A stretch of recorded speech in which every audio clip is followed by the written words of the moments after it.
welcome to the Dr. Truth Show. I'm Dr. Michael Hall. It is the 24th of August, 2020, Monday. Today I'm with Sophia, my assistant. Say hello, Sophia. Hey, everyone.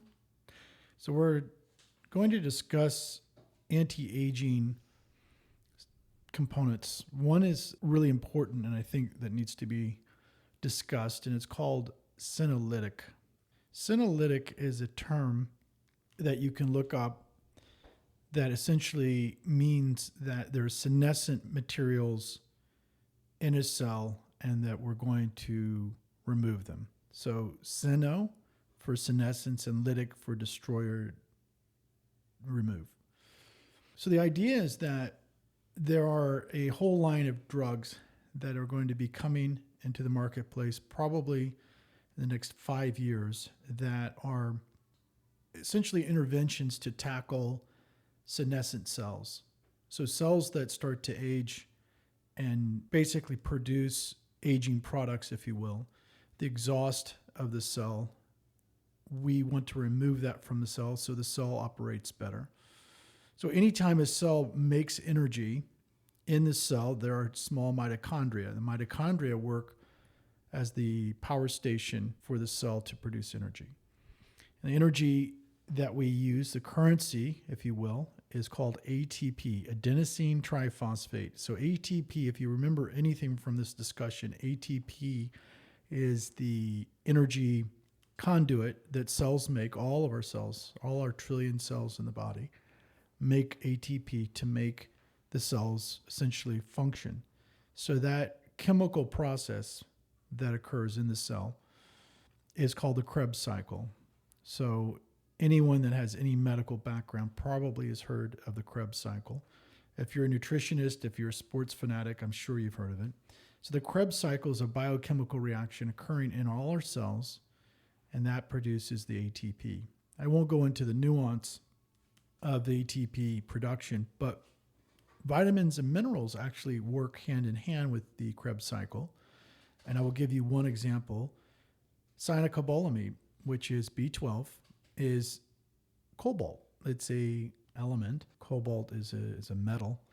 But that particular enzyme that makes ATP, the process, there are multiple enzymes, that particular enzyme that requires cobalt is important for energy production, and that's why B12 increases energy in our body. If we're deficient in B12, then we don't have enough energy or ATP to keep the cells going in an optimal way. So just keep that in mind. So ATP is produced in the cell to make energy.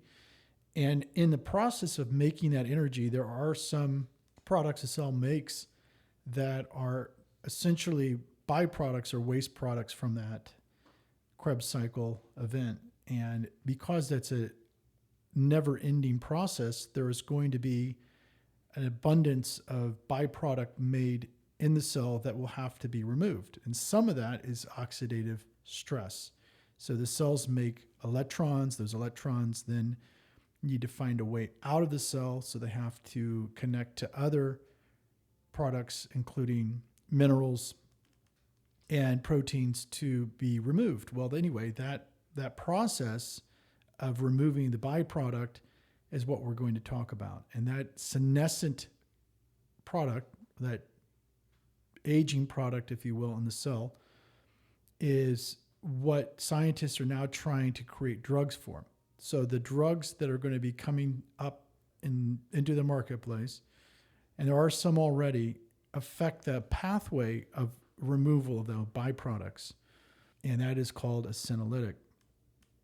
Now, there should be some understanding that there is not currently products on the market that one can purchase to do this. There's nothing that we currently sell in our clinic that is designed as a senolytic. There are a number of companies, though, that are now in the process of making senolytic drugs. So, for instance, there is a senolytic called FOXO4-DRI, and that particular product is currently under a biotechnical company's patent. Clara is the name of the company. And there is a pathway.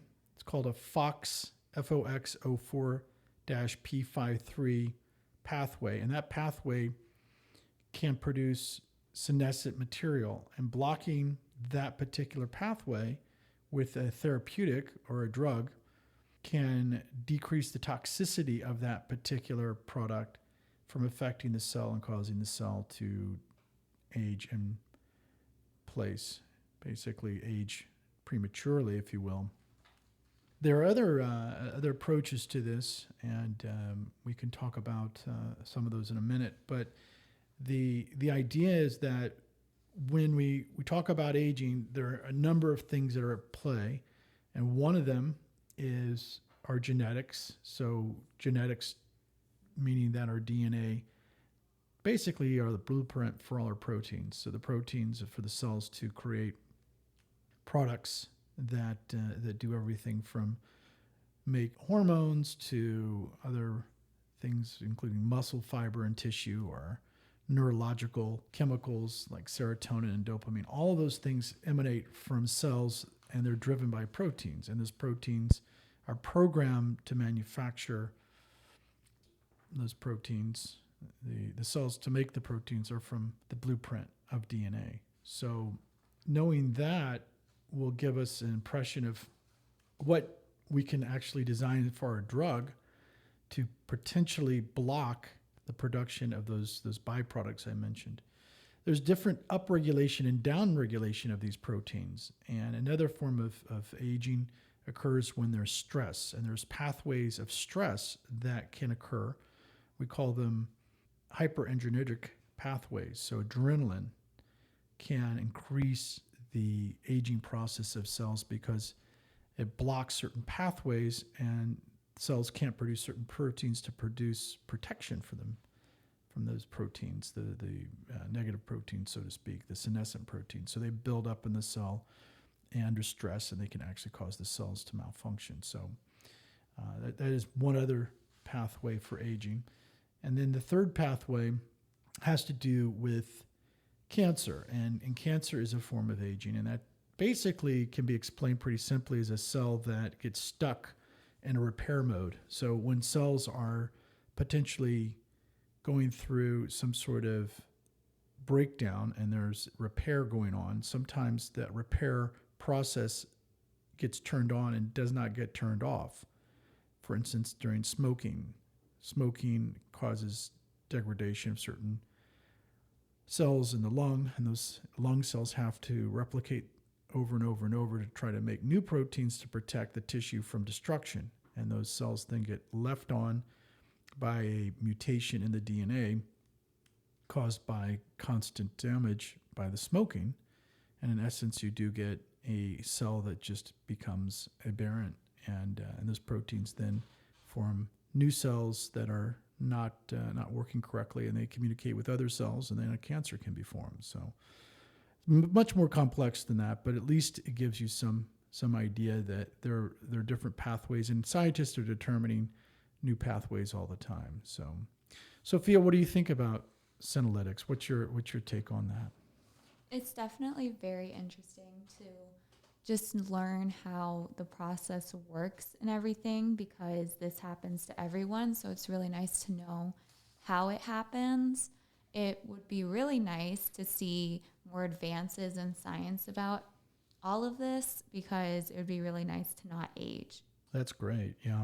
Yeah, we don't want to age too quickly, especially when we know that there's so much out there that we want to learn and see as we get older. And I think that's a really good point. One of the things that can be also talked about in regard to senolytics or other medications that are coming out are vaccines. And there are vaccines that are designed to work on our DNA to prevent, for instance, Alzheimer's. There's actually vaccines that we can make in a lab that induce what are called polyclonal antibodies and regulate the way cells work. And they can control inflammation. So one of the ways to work around aging and prevent senescent cells from forming can be blocking through DNA manipulation what the cells produce. So you can actually remove material from the cell. You could actually stop the cell from making it. And there are also other ways that we can address this with other medications to actually repair the cells as they go through the changes that I've mentioned before. There's something called epigenetic reprogramming of aging. And that term, if you want to think of a term to take home today, epigenetic reprogramming of aging is essentially the expression of reprogramming factors in the cell to cause rejuvenation of the cell and essentially changing the way the clock of that cell works without changing the identity of the cell or manipulating the DNA. So one of the ways that we can identify the aging process is to look at the telomere of the cell, and that's essentially the end cap to the DNA that the cell will use to replicate itself over time. So every cell in the body has to replicate itself with its own DNA, and that occurs about every 7 years. So what happens is you get new cells being produced all the time, but the cells as a whole will overlap about every 7 years with new cells. So if we can epigenetically or change the way that the cells age without interfering with the DNA or the components that actually are in the cell that dictate its replication process, that would be pretty interesting. And Sophia, can you think of any way that you would reprogram a cell epigenetically so that we wouldn't manipulate the DNA? I have no idea.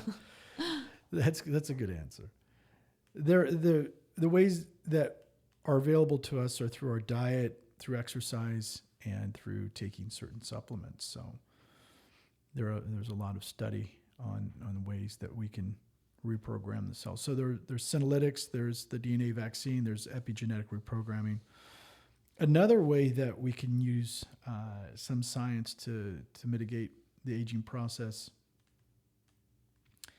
is to actually use drugs that we have currently that are available that we can take and affect pathways of the cell so we can alter the pathways. And two drugs that come to mind are metformin, which is called glucophage, which affects the NRF2 pathway, and rapamycin, which is a medicine that was discovered on Easter Island. It's streptomycin. Essentially, streptomycin is an antibiotic, but rapamycin affects the mTOR pathway. So those two drugs actually affect the way the cells produce proteins through a completely different pathway or structure, and it's not necessarily something that we've fully implemented, but there are people that want to take those medications that are available to affect the way the cells age. And those are not senolytics, but those are medications that improve the pathway of the cell's aging. And we can go into more detail on another podcast. But today's edition, this podcast, was really to introduce the listener and try to format a way of thinking about aging in a completely scientific understanding, that we use science to implement a strategy, and that strategy can be around a number of different features, but those features that I just described regarding cellular aging are all very viable features, meaning that there are options for us as doctors and clinicians that are currently on the table that can be implemented at some point, not totally at this juncture in time, but at some point in the next 4 or 5 years, we'll have a much clearer pathway on what a person may need to prevent aging in cells at a molecular level, also to prevent disease. And then we may even find ways and pathways in the cell that could stop aging altogether. And that hasn't occurred yet. As far as science goes, we are not aware of anything that can do that. But our next discussion will go into more detail of how one could create a personalized strategy to optimize one's health and use products, nutraceuticals, medications, IV therapy, diet and exercise modification to really drive the best version of themselves forward so that they could mitigate any of the diseases that go along with aging. So that'll be it for today. Thank you, Sophia, for your help in preparing for the podcast. And if you have any questions, you can always reach out to us through the website, www.halllongevity.com, or call us at 305-672-4733. Thank you for listening, and we'll talk to you next Friday. Goodbye.